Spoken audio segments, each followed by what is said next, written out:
ਮੈਨੂੰ ਬੰਦੇ ਨੇ ਮਿਹਣਾ ਮਾਰਿਆ ਸੀ ਵੀ ਤੁਸੀਂ ਅਖੇ ਅੰਗਰੇਜ਼ਾਂ ਤੋਂ ਸ਼ਰਾਬ ਲੈ ਲਈ, ਅਸੀਂ ਕਿਤਾਬ ਲੈ ਲਈ। ਸਭ ਤੋਂ ਵੱਧ ਕਿਤਾਬ ਦਾ ਸ਼ੌਕੀਨ ਪੰਜਾਬ ਸੀ। ਜਦੋਂ ਉਹਨਾਂ ਦੂਜੇ ਸਟੇਟਾਂ ਨੂੰ ਤਾਂ ਇਹ ਨਹੀਂ ਪਤਾ ਹੁੰਦਾ ਸੀ ਕਿਤਾਬ ਹੁੰਦੀ ਕੀ ਹੈ। ਖੁੰਡਾਂ ਤੇ ਜਾਂ ਸੱਥਾਂ 'ਚ ਇਹ ਚਰਚਾ ਤਾਂ ਚੱਲੂ ਨਾ ਜੇ ਸਾਡੇ ਲੋਕ ਧਰਮ ਦੀ ਲੜਾਈ ਛੱਡਣਗੇ। ਉਹ ਆਪਦੇ ਬਸਤੇ ਵਾਲੀਆਂ ਕਿਤਾਬਾਂ ਪੜ੍ਹਾ ਕੇ ਪੜ੍ਹਦਾ ਓਏ ਹਟਾਉਂਦੇ ਆ। ਸਾਡੇ ਬੰਦੇ ਹੱਥ ਫੇਰ ਕਹਿੰਦੇ ਮਾਈਆਂ ਬੀਬੀਆਂ ਦਾ ਕਾਂਟੇ ਬਣਾਉਂਦੀਆਂ ਜਾਂ ਗਲ ਦਾ ਹਾਰ ਬਣਾਉਂਦੀਆਂ ਜਾਂ ਟਿੱਕੇ ਬਣਾਉਂਦੀਆਂ ਜਾਂ ਪੈਡਲ ਬਣਾਉਂਦੀਆਂ। ਜਿਹੜੇ ਲੋਕ ਆਪਣੇ ਆਪ ਨੂੰ ਝੰਡਾ ਬਰਦਾਰ ਸਮਝਦੇ ਨਾ ਲੋਕਾਂ ਦਾ, ਅਸੀਂ ਲੋਕਾਂ ਦੇ ਹੱਕਾਂ ਨਾਲ ਕੱਖ ਨਹੀਂ ਕਰਦੇ। ਕੋਈ ਬਿਜਲੀ ਦੀ ਘਾਟ ਨਹੀਂ, ਮੁਫਤ ਦੀ ਘਾਟ ਹੈ। OMG ਚੈਨਲ ਤੇ ਤੁਹਾਡਾ ਸਭ ਦਾ ਸਵਾਗਤ ਹੈ ਜੀ। ਤੇ ਮੈਂ ਅੱਜ ਬੜਾ ਫਖਰ ਮਹਿਸੂਸ ਕਰ ਰਿਹਾ ਕਿ ਇੱਕ ਇਹੋ ਜਿਹੀ ਸ਼ਖਸੀਅਤ ਨੂੰ ਮੈਂ ਮਿਲਿਆ ਜਿਹਦੇ ਤੋਂ ਮੈਨੂੰ ਬੜਾ ਮਾਣ ਵੀ ਹੈ ਕਿ ਮੈਂ ਉਹਨਾਂ ਤੋਂ ਬਹੁਤ ਕੁਝ ਸਿੱਖਦਾ ਰਿਹਾ। ਕਈ ਸਾਲ ਪਹਿਲਾਂ ਅਜੀਤ ਅਖਬਾਰ ਦੇ ਵਿੱਚ ਖੁੰਡ ਚਰਚਾ ਬਹੁਤ ਮਸ਼ਹੂਰ ਹੁੰਦੀ ਸੀ। ਉਸ ਖੁੰਡ ਚਰਚਾ ਨੂੰ ਪੜ੍ਹਨ ਵਾਲਿਆਂ ਦੀ ਜਿਹੜੀ ਗਿਣਤੀ ਸੀ ਉਹ ਕੋਈ ਮਾੜੀ ਮੋਟੀ ਨਹੀਂ ਸੀ, ਸੈਂਕੜਿਆਂ ਜਾਂ ਹਜ਼ਾਰਾਂ 'ਚ ਨਹੀਂ, ਲੱਖਾਂ 'ਚ ਸ਼ਾਇਦ ਇਦੋਂ ਵੀ ਜ਼ਿਆਦਾ ਹੋਵੇ, ਕਿਉਂਕਿ ਉਹ ਪੂਰੀ ਦੁਨੀਆ 'ਚ ਪੜ੍ਹਿਆ ਜਾਂਦਾ ਸੀ ਅਤੇ ਉਹ ਇੰਨਾ ਕੁ ਮਸ਼ਹੂਰ ਸੀ। ਅਤੇ ਉਸ ਦਾ ਜਿਹੜਾ ਰਚਨਹਾਰ ਸੀ ਲਾਭ ਸਿੰਘ ਸੰਧੂ, ਉਹ ਬੰਦਾ ਬਹੁਤ ਮਸ਼ਹੂਰ ਹੋਇਆ। ਉਹ ਕਾਬਲੀਅਤ ਦਾ ਐਡਾ ਕੁ ਮਾਹਰ ਸੀ ਕਿ ਉਹਦੇ ਸ਼ਬਦਾਂ ਦਾ ਜਿਹੜਾ ਸਮੁੰਦਰ ਸੀ ਉਹ ਹਰੇਕ ਨੂੰ ਆਪਦੇ ਨਾਲ ਬਹਾ ਲੈਂਦਾ ਸੀ। ਉਹ ਭਾਵੇਂ 5ਵੀਂ ਪਾਸ ਬੰਦਾ ਪੜ੍ਹ ਰਿਹਾ ਅਤੇ ਭਾਵੇਂ PhD ਬੰਦਾ ਪੜ੍ਹ ਰਿਹਾ, ਤਾਂ ਵਾਕਈ ਇੰਨੀ ਕੁ ਗੱਲ ਜਚਾ ਦਿੰਦਾ ਸੀ ਕਿ ਜਿਵੇਂ ਸੱਚੀ ਮੁੱਚੀ ਅਸੀਂ ਇੱਕ ਖੁੰਡ ਚਰਚਾ ਹੀ ਕਰ ਰਹੇ ਹੋਈਏ। ਉਹ ਅੱਜ ਕੱਲ੍ਹ ਕੀ ਕਰ ਰਹੇ ਨੇ, ਕੀ ਨਵਾਂ ਲੋਕਾਂ ਨੂੰ ਦੇ ਰਹੇ ਨੇ, ਉਹਨਾਂ ਨਾਲ ਮੈਂ ਗੱਲਬਾਤ ਕਰਨ ਪਹੁੰਚਿਆ। ਅਤੇ ਸੰਧੂ ਸਾਹਿਬ, ਤੁਹਾਡਾ ਸਵਾਗਤ ਹੈ ਜੀ ਚੈਨਲ 'ਤੇ। OMG ਦੀ ਸਾਰੀ ਟੀਮ ਨੂੰ ਜੀ ਆਇਆਂ, ਅਤੇ ਖਾਸ ਕਰਕੇ ਬਲਵਿੰਦਰ ਸ਼ਰਮਾ ਜੀ ਨੂੰ, ਕਿਉਂਕਿ ਲੰਮੇ ਸਮੇਂ ਦੇ ਸੰਬੰਧ ਹੈ। ਕੁਛ ਲੋਕ ਹੁੰਦੇ ਹੈ ਤੁਹਾਨੂੰ ਬਾਹਰੀ ਰੂਪ 'ਚ ਜਾਣਦੇ ਹੈ ਅਤੇ ਕੁਛ ਅੰਦਰੋਂ ਬਾਹਰੋਂ ਸਾਰਿਆਂ ਪਾਸਿਆਂ ਤੋਂ ਜਾਣਦੇ ਹੁੰਦੇ ਹੈ। ਬਲਵਿੰਦਰ ਕਿਉਂਕਿ ਮੇਰੀਆਂ ਰਚਨਾਵਾਂ ਨਾਲ ਬਹੁਤ ਜ਼ਿਆਦਾ ਜੁੜਿਆ ਰਿਹਾ, ਇਸ ਕਰਕੇ ਜਿੰਨਾ ਕੁ ਮੈਨੂੰ ਬਾਹਰੋਂ ਜਾਣਦਾ ਹੈ ਉਨਾ ਕੁ ਅੰਦਰੋਂ ਜਾਣਦਾ ਹੈ। ਇਸ ਕਰਕੇ ਲੱਖੀ ਜੰਗਲ ਪੰਜਾਬੀ ਸੱਥ ਵੱਲੋਂ ਮੈਂ ਉਹਨਾਂ ਨੂੰ ਇੱਥੇ ਆਉਣ 'ਤੇ ਜੀ ਆਇਆਂ ਕਹਿੰਦਾ। ਜਿਹੜਾ ਤੁਸੀਂ ਆਹ ਲੱਖੀ ਜੰਗਲ ਪੰਜਾਬੀ ਸੱਥ ਮਤਲਬ ਖੋਲ੍ਹੇ ਹੋਈ ਹੈ, ਮਤਲਬ ਇੱਕ ਕਿਤਾਬਾਂ ਦਾ ਬਹੁਤ ਵੱਡਾ ਸਮੁੰਦਰ ਹੈ। ਇੱਕ ਮੈਂ ਕਹਿ ਸਕਦਾ ਕਿ ਹਰੇਕ ਤਰ੍ਹਾਂ ਦੀ ਇੱਥੇ ਕਿਤਾਬ ਹੈ, ਛੋਟੀ ਵੱਡੀ, ਬੱਚਿਆਂ ਲਈ, ਵੱਡਿਆਂ ਲਈ ਕਿਤਾਬ, ਮਤਲਬ ਹਰੇਕ ਤਰ੍ਹਾਂ ਦੀ ਕਿਤਾਬ ਇੱਥੇ ਮੌਜੂਦ ਹੈ। ਇਹਦੇ ਬਾਰੇ ਅਸੀਂ ਗੱਲ ਕਰਾਂਗੇ ਜ਼ਰੂਰ, ਪਰ ਉਦੋਂ ਪਹਿਲਾਂ ਤੁਹਾਡਾ ਜਿਹੜਾ ਪਿਛੋਕੜ ਹੈ, ਮਤਲਬ ਐਂ ਲਾ ਲਓ ਕਿ ਬਚਪਨ ਤੋਂ ਲੈ ਕੇ ਉਹ ਕਿਸ ਤਰ੍ਹਾਂ ਦਾ ਸੀ, ਕਿਸ ਤਰ੍ਹਾਂ ਤੁਸੀਂ ਪੜ੍ਹਾਈਆਂ ਲਿਖਾਈਆਂ ਕੀਤੀਆਂ, ਇੱਥੋਂ ਤੱਕ ਪਹੁੰਚੇ, ਮਤਲਬ ਉਹਦੇ ਬਾਰੇ ਸਾਨੂੰ ਜਾਣਕਾਰੀ ਦਿਓ। ਬਲਵਿੰਦਰ ਜੀ, ਅਸਲ ਵਿੱਚ ਮੇਰਾ ਪਿੰਡ ਕੋਟਕਪੂਰੇ ਦੇ ਨੇੜੇ ਦੌਰੇ ਆਣਾ। ਮੇਰੇ ਵੱਡੇ ਭਾਈ ਸਾਹਿਬ ਨਿਰਭੈ ਸਿੰਘ ਸੰਧੂ ਮੈਥੋਂ 15-18 ਸਾਲ ਵੱਡੇ ਸੀ। ਹਾਂਜੀ। ਉਹਨਾਂ ਨੇ ਇੱਕ 1950-51 ਦੇ ਵਿੱਚ ਪਿੰਡ ਦੇ ਵਿੱਚ ਲਿਖਾਰੀ ਸਭਾ ਬਣਾਈ ਸੀ। ਉਹ 5-7 ਦੋਸਤ ਹੁੰਦੇ ਸੀ। ਇੱਕ ਸਰਦਾਰ ਜੋਰਾ ਸਿੰਘ ਸੰਧੂ ਸੀ, ਇੱਕ ਸਰਦਾਰ ਰਾਮ ਸਿੰਘ ਸੀ, ਇੱਕ ਸੰਤ ਸਿੰਘ ਸੀ, ਹੋਰ ਜਰਨੈਲ ਸਿੰਘ ਬਰਾੜ, ਜਾਂ ਉਹ ਲੋਕ ਸੀ ਜਿਹੜੇ ਉਹ ਉਸ ਵੇਲੇ 1950-51 ਦੇ ਵਿੱਚ ਆਪੋ ਆਪਣੀਆਂ ਰਚਨਾਵਾਂ ਉੱਥੇ ਸੁਣਾਉਂਦੇ ਸੀ। ਉਸ ਟਾਈਮ ਪਿੰਡਾਂ ਦੇ ਵਿੱਚ ਵੀ ਮਤਲਬ ਇਹ ਚਿੰਨ੍ਹ ਸੀ। ਹਾਂ, ਪਿੰਡਾਂ ਦੇ ਵਿੱਚ ਅਸਲ ਵਿੱਚ ਆਜ਼ਾਦੀ ਤੋਂ ਬਾਅਦ ਹਾਂਜੀ ਜੋ ਕੁਝ ਵਾਪਰਿਆ, ਹਾਂਜੀ, ਉਹਨੇ ਲੋਕਾਂ ਦੇ ਵਿੱਚ ਇੱਕ ਕਿਸਮ ਦਾ ਰੋਸ ਜਾਂ ਆਕਰੋਸ਼, ਜਿਹਨੂੰ ਆਪਾਂ ਕਹਿੰਦੇ, ਉਹ ਪੈਦਾ ਕੀਤਾ। ਕਿਉਂਕਿ ਬਹੁਤ ਲੋਕ ਉਹ 'ਤੇ ਪੰਜਾਬ ਦਾ ਤਾਂ ਵਡਾਂਗਾ ਜਿਵੇਂ ਹੋਇਆ, ਜਿਵੇਂ ਕਤਲੇਆਮ ਹੋਇਆ, ਸਭ ਕੁਝ ਹੋਇਆ, ਆਪਣਿਆਂ ਨੇ ਆਪਣਿਆਂ ਨੂੰ ਮਾਰਿਆ। ਇਹ ਗੱਲ ਸੀ ਜਿਹੜੀ, ਇਸ ਗੱਲ ਨੇ ਪਿੰਡਾਂ ਦੇ ਨੌਜਵਾਨਾਂ ਦੇ ਵਿੱਚ ਇੱਕ ਲਹਿਰ ਜੀ ਚਲਾ ਦਿੱਤੀ ਕਿ ਕੀ ਸਰਕਾਰਾਂ ਰੋਕ ਨਹੀਂ ਸਕਦੀਆਂ ਸੀ ਇਹਨੂੰ, ਕੀ ਸਾਡੇ ਵੱਡੇ ਲੀਡਰ ਇਹਨੂੰ ਰੋਕ ਨਹੀਂ ਸਕਦੇ ਸੀ। ਅਤੇ ਉਹ ਫਿਰ ਜਿਹੜੇ ਮਾੜਾ ਮੋਟਾ ਕੋਈ ਲਿਖਣ ਵਾਲੇ, ਪੜ੍ਹਨ ਵਾਲੇ ਨੌਜਵਾਨ ਸੀ, ਉਹਨਾਂ ਨੇ ਜਾਂ ਤਾਂ ਸਹਿਜ ਸਭਾਵਾਂ ਬਣਾਈਆਂ ਅਤੇ ਜਾਂ ਉਹਨਾਂ ਨੇ ਇਕੱਠੇ ਹੋ ਕੇ ਪੜ੍ਹਨਾ ਸ਼ੁਰੂ ਕੀਤਾ। ਚੰਗੀਆਂ ਕਿਤਾਬਾਂ ਆਸੇ ਪਾਸੇ ਤੋਂ ਲਿਆਉਂਦੇ, ਹਾਲਾਂਕਿ ਉਹਨਾਂ ਦੀਆਂ ਜੇਬਾਂ 'ਚ ਵੀ ਪੈਸੇ ਨਹੀਂ ਬਹੁਤੇ ਹੁੰਦੇ ਸੀ, ਪਰ ਉਹ ਕਿਤਾਬਾਂ ਇਕੱਠੀਆਂ ਕਰ ਲੈਂਦੇ। 4-5 ਜਾਣੇ ਰਲ ਕੇ ਇੱਕ ਕਿਤਾਬ ਲਿਆਉਂਦੇ। ਹੌਲੀ ਹੌਲੀ ਕਰਦਿਆਂ ਉਹਨਾਂ ਨੇ ਕਿਤਾਬਾਂ ਇਕੱਠੀਆਂ ਸ਼ੁਰੂ ਕਰਤੀਆਂ। ਫਿਰ ਉਹਨਾਂ ਨੇ ਨਾਲ ਜਿਹੜਾ ਸੀ ਇਹ ਸਹਿਜ ਸਭਾਵਾਂ ਬਣਾ ਲਈਆਂ। ਮੇਰਾ ਬਚਪਨ ਹੈ ਜਿਹੜਾ, ਹਾਂਜੀ, ਉਹ ਇਸ ਕਿਸਮ ਦੇ ਮਾਹੌਲ 'ਚ ਬੀਤਿਆ। ਘਰੇ ਕਿਤਾਬਾਂ ਹੀ ਕਿਤਾਬਾਂ ਹੁੰਦੀਆਂ ਸੀ, ਸਾਹਿਤਕਾਰ ਆਉਂਦੇ ਸੀ।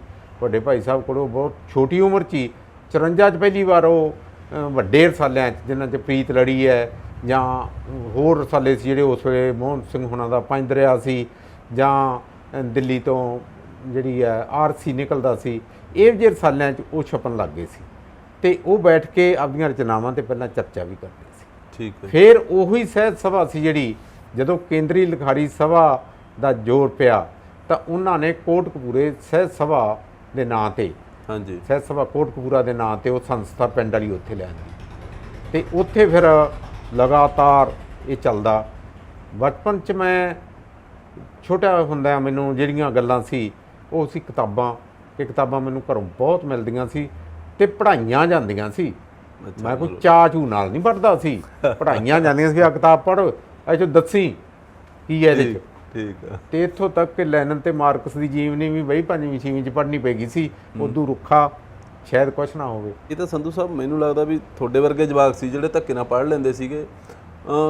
ਅਸੀਂ ਵੀ ਧੱਕੇ ਨਾਲ ਉਹਨਾਂ ਨਹੀਂ ਪੜ੍ਹਦੇ ਸੀ, ਤੇ ਹੁਣ ਵਾਲੇ ਤਾਂ ਧੱਕੇ ਵਾਲੀ ਤਾਂ ਗੱਲ ਹੀ ਨਹੀਂ। ਮਤਲਬ ਜੇ ਬੱਚਿਆਂ ਨੂੰ ਕਹਿ ਵੀ ਦਿਓ ਉਹ ਕਹਿੰਦੇ ਤੁਹਾਨੂੰ ਜ਼ਿਆਦਾ ਨਹੀਂ ਪਤਾ, ਸਾਨੂੰ ਬਾਹਲਾ ਪਤਾ ਹੈਗਾ। ਨਹੀਂ, ਉਦੋਂ ਇੱਕ ਸਾਡੇ ਘਰ ਦਾ ਜਿਹੜਾ ਮਾਹੌਲ ਸੀ ਨਾ, ਉਹਦੇ 'ਚ ਹੁਣ ਜਸਵੰਤ ਸਿੰਘ ਕਮਲ ਆ ਗਏ ਜਾਂ ਸਰਦਾਰ ਗੁਰਦਿਆਲ ਸਿੰਘ ਜੀ ਆ ਗਏ, ਬਿਸਮਿਲ ਫਰੀਦਕੋਟੀ ਤਾਂ ਕਈ ਦਿਨ ਹੀ ਰਹਿ ਜਾਂਦੇ ਸੀ।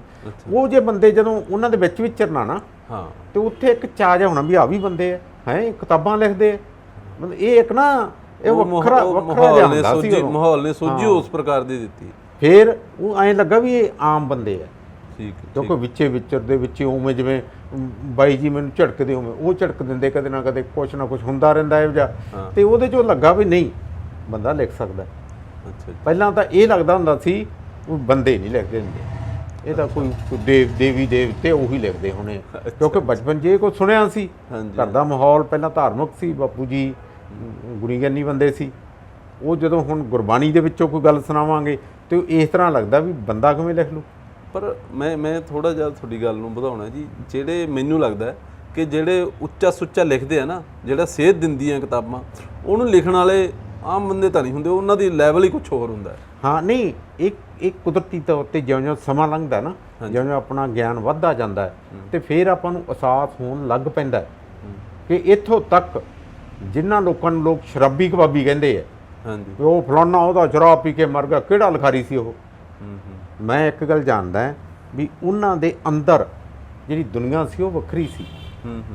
ਉਹ ਦੁਨੀਆ ਦਾ ਤੇ ਬਾਹਰੀ ਦੁਨੀਆ ਦਾ ਜਦੋਂ ਸੁਮੇਲ ਕਰਨ ਦੀ ਕੋਸ਼ਿਸ਼ ਕਰਦੇ ਸੀ ਤਾਂ ਉਹ ਹਿੱਲ ਜਾਂਦੇ ਸੀ। ਬਿਲਕੁਲ, ਕਿਉਂਕਿ ਅੰਦਰ ਉਹਨਾਂ ਦੇ ਸੁੱਚਮ ਹੈ, ਬਾਹਰਲੇ ਪਾਸੇ ਬੇਈਮਾਨੀਆਂ। ਹਾਂਜੀ, ਤੇ ਉਹ ਫਿਰ ਕੋਈ ਨਾ ਕੋਈ ਸਹਾਰਾ ਲੈਂਦੇ ਤੇ ਕਈ ਵਾਰੀ ਉਹ ਸਹਾਰਾ ਨਸ਼ਿਆਂ ਵਾਲੇ ਪਾਸੇ ਨੂੰ ਵੀ ਚਲਾ ਜਾਂਦਾ ਸੀ। ਹਾਂਜੀ।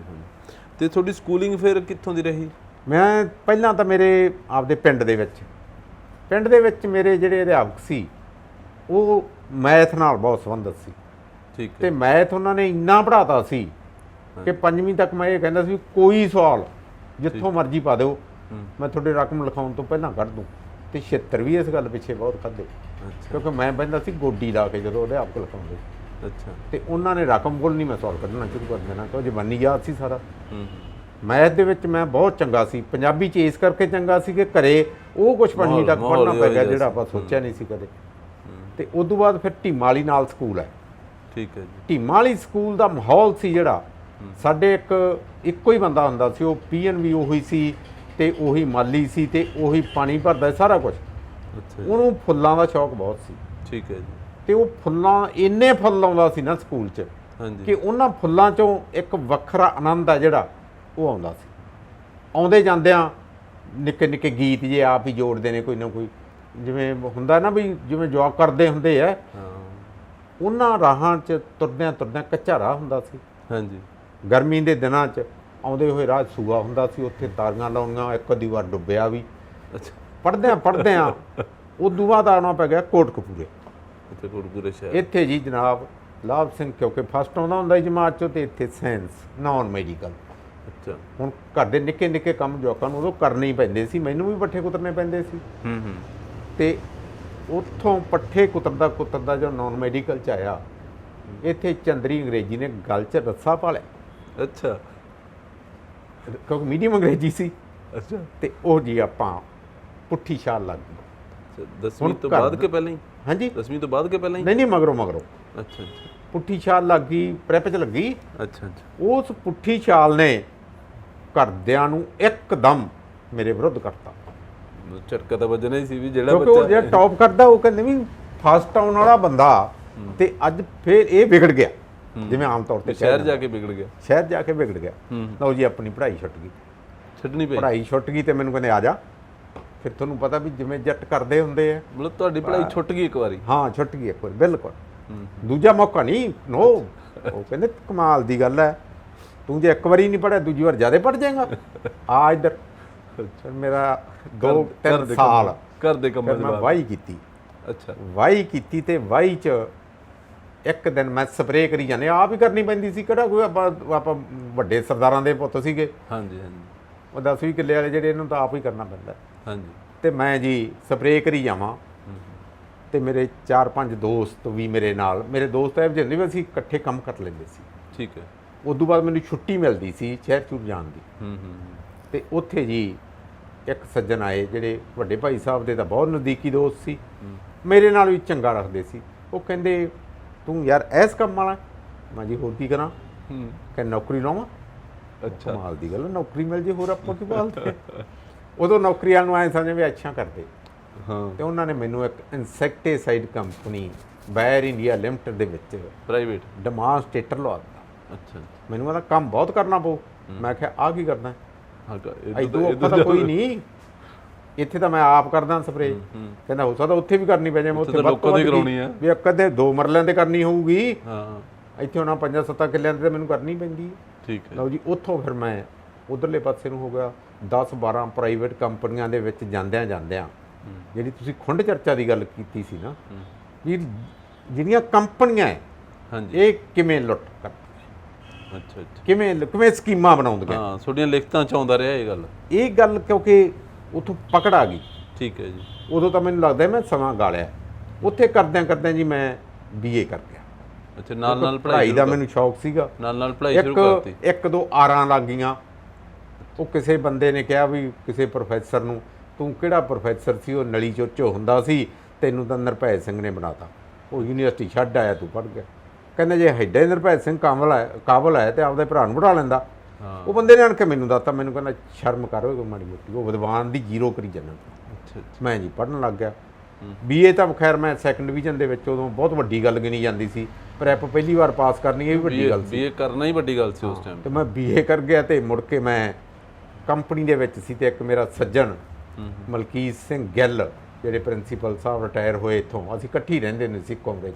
ਠੀਕ ਹੈ। ਮੈਨੂੰ ਕਹਿੰਦਾ ਗੱਲ ਸੁਣ, ਜੇ ਤਾਂ ਪੜ੍ਹਨਾ ਤੇ ਕਿਤਾਬਾਂ ਦੀ ਗੱਲ ਕਰਨੀ ਤੇ ਭੱਜ ਜਾ। ਤੇ ਲਿਖਦਾ ਮੈਂ ਪਹਿਲਾਂ ਸੀ ਉਦੋਂ। ਅੱਛਾ ਅੱਛਾ ਮਤਲਬ ਉਹ ਜਿਵੇਂ ਤੁਸੀਂ ਦੱਸਿਆ ਕਿ ਬਚਪਨ ਤੋਂ ਹੀ ਹਾਂ ਸ਼ੁਰੂਆਤ ਹੋ ਚੁੱਕੀ ਸੀ। ਲਿਖਣ ਦਾ ਹੋ ਗਿਆ ਨਾ, ਨਾਲ ਵੇਖਿਆ ਜਾਂਦਾ ਸੀ ਨਾ, ਕਿਉਂਕਿ ਆਪ ਭਾਈ ਸਾਹਿਬ ਲਿਖਦੇ ਸੀ, ਮੈਨੂੰ ਲਿਖ ਲਿਆ, ਮੈਂ ਵੇਖਾਂ ਕੀ ਲਿਖਿਆ ਤੂੰ। ਠੀਕ ਹੈ ਠੀਕ ਹੈ। ਚੈੱਕ ਹੁੰਦਾ ਸੀ। ਹਾਂਜੀ। ਤੇ ਉਹਨੇ ਮੈਨੂੰ ਭਜਾਤਾ। ਮਾਸਟਰੀ ਦਾ ਕੋਰਸ ਕਰਤਾ ਮੇਰਾ, ਕੀਤਾ ਵਾ ਸੀ। ਅੱਛਾ ਪ੍ਰਾਈਵੇਟ ਨੌਕਰੀ ਦੇ ਪਾਸੇ ਕਰਤਾ ਤੁਹਾਨੂੰ। ਹਾਂ ਮੈਨੂੰ ਕਹਿੰਦੇ ਜਾ ਤੂੰ ਜਦੋਂ ਸਰਕਾਰੀ ਨੌਕਰੀ ਮਿਲਦੀ ਭੱਜ ਜਾ ਇੱਥੋਂ, ਇੱਥੇ ਹੀ ਕਰਦਾ। ਅੱਛਾ ਨਹੀਂ BA ਕਰਕੇ ਨਹੀਂ ਮੈਂ OT ਕਰ ਲਈ ਸੀ ਪਹਿਲਾਂ। ਅੱਛਾ BA ਤੋਂ ਬਾਅਦ ਗਿਆਨੀ OT ਗਿਆਨੀ ਵੀ ਕੀਤੀ ਤੇ OT ਵੀ ਕੀਤੀ। ਉਹਦੇ 'ਚ ਮੈਨੂੰ ਸਹਿਤ ਦੀ ਜ਼ਿਆਦਾ ਲੱਗਣ ਲੱਗ ਗਈ, ਕਿਉਂਕਿ ਕਿਤਾਬਾਂ ਪੜ੍ਹਨ ਦਾ ਸ਼ੌਕ ਗਿਆਨੀ ਵੇਲੇ ਬਹੁਤ ਹੋ ਗਿਆ। ਫੇਰ ਜੀ ਉੱਥੋਂ ਉਹਨੇ ਭਜਾਤਾ ਮੈਨੂੰ ਇੱਕ ਕਿਸਮ ਦਾ। ਮੈਨੂੰ ਕਹਿੰਦਾ ਭੱਜ ਜਾ, ਇੱਥੇ ਹੀ ਕਰਨਾ ਤੂੰ। ਮੈਂ ਜੀ ਬਠਿੰਡੇ, ਕਿਉਂਕਿ ਮੇਰੀ ਸਿਲੈਕਸ਼ਨ ਤਾਂ ਹੋਈ ਵੀ ਸੀ, ਆਉਂਦਾ ਨਹੀਂ ਸੀ ਮੈਂ। ਉੱਥੇ ਪੈਸੇ ਵੱਧ ਮਿਲਦੇ ਸੀ। ਅੱਛਾ ਉੱਥੇ ਪੈਸੇ ਵੱਧ ਮਿਲਦੇ ਸੀ। OT ਕਰਕੇ ਤੁਹਾਡੇ ਐਜ਼ ਅ ਟੀਚਰ ਮਤਲਬ ਸਿਲੈਕਸ਼ਨ ਹੋ ਚੁੱਕੀ ਸੀ? ਹਾਂ ਹੋ ਚੁੱਕੀ ਸੀ। ਇਹ ਕਿਹੜੇ ਸਾਲ ਦੀ ਗੱਲ ਹੈ ਜੀ? ਮੈਂ ਪਹਿਲਾਂ 78 'ਚ ਹੋਈ। 78 'ਚ ਜੀ ਮੈਂ ਜੁਆਇਨ ਨਾ ਕੀਤਾ। ਇੱਕ ਤਾਂ ਸਾਡੇ ਉਦੋਂ ਨਾ ਚੱਲਦੀ ਸੀਗੀ ਬੇਰੁਜ਼ਗਾਰ ਅਧਿਆਪਕ ਯੂਨੀਅਨ ਵੱਲੋਂ ਹੜਤਾਲ ਚੱਲ ਰਹੀ, ਸਾਡੇ ਬਹੁਤੇ ਬੰਦੇ ਜੇਲ੍ਹਾਂ ਸੀ, ਅਸੀਂ ਬਾਹਰ ਕੰਮ ਕਰ ਰਹੇ ਸੀ ਜਿਹੜੇ। ਤੇ ਮੈਨੂੰ ਇੱਕ ਸੱਜਣ ਕਹਿੰਦੇ ਵੀ ਜੇ ਆਪਾਂ ਹੀ ਜੁਆਇਨ ਕਰ ਗਏ ਤੇ ਜਿਹੜੇ ਜੇਲ੍ਹਾਂ 'ਚ ਬੈਠੇ ਆ।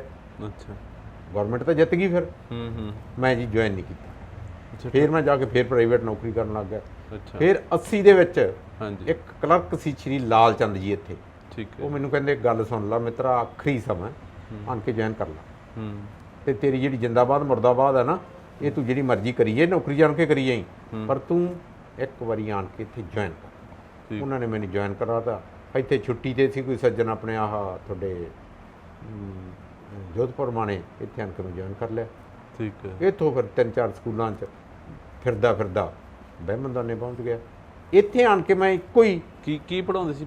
ਪੰਜਾਬੀ। ਤੇ ਮੈਨੂੰ ਇਹ ਸੀ ਮੈਂ MA ਕਰਨੀ ਹੈ। ਤੇ MA ਵੀ ਉਹਨੇ ਮੈਨੂੰ ਕਹਿ ਕੇ ਘੱਲਿਆ ਸੀ ਗੱਲ ਸਾਹਿਬ ਨੇ, MA ਕਰੀ। ਕਹਿੰਦਾ ਐਵੇਂ ਨਾ ਕਰੀ, ਜਾਂ ਤਾਂ ਯੂਨੀਵਰਸਿਟੀ 'ਚ ਪੋਜੀਸ਼ਨ ਹੋਵੇ ਤੇਰੀ, ਤੇ ਨਹੀਂ ਛੱਡਦੀ ਉੱਥੇ ਹੀ। ਠੀਕ ਹੈ। ਫਿਰ ਮੈਂ ਦਿਨ ਰਾਤ ਇੱਕ ਕੀਤਾ, ਦਿਨ ਰਾਤ ਇੱਕ ਕਰਕੇ ਪਹਿਲੇ ਸਾਲ ਮੇਰੀ ਫਸਟ ਡਿਵੀਜ਼ਨ ਆ ਗਈ। MA ਪੰਜਾਬੀ ਕੀਤੀ? MA ਪੰਜਾਬੀ ਫਸਟ ਡਿਵੀਜ਼ਨ ਆ ਗਈ। ਤੇ ਫਸਟ ਡਿਵੀਜ਼ਨ ਵੀ ਯੂਨੀਵਰਸਿਟੀ 'ਚੋਂ ਤੀਜੀ ਪੋਜੀਸ਼ਨ ਆ ਗਈ। ਅਗਲੇ ਸਾਲ ਘਰਦਿਆਂ ਨੇ ਚੱਕ ਕੇ ਵਿਆਹ ਕਰਤਾ। ਅੱਛਾ। ਫਿਰ ਭਾਈ ਸਾਹਿਬ ਸ਼੍ਰੀਮਤੀ ਨੂੰ ਕਹਿੰਦੇ ਵੀ ਗੱਲ ਸੁਣ, ਜੇ ਤਾਂ ਇਹ ਤੀਜੇ ਤੋਂ ਦੂਜੇ ਨੰਬਰ ਤੇ ਆ ਗਿਆ ਤੇ ਫਿਰ ਤਾਂ ਅਸੀਂ ਆਖਾਂਗੇ ਚੱਲ ਕੁੜੀ ਸਿਆਣੀ ਹੈ ਭਾਈ। ਤੇ ਨਹੀਂ ਆਖਾਂਗੇ ਵੀ ਸਾਡੇ ਵਾਲਾ ਬਹੁਤ ਕਾਬਲ ਸੀ ਇਹਨੇ ਵਿਗਾੜਤਾ। ਸਾਰਾ ਦੋਸ਼ ਤੇਰੇ ਤੇ ਆਊ।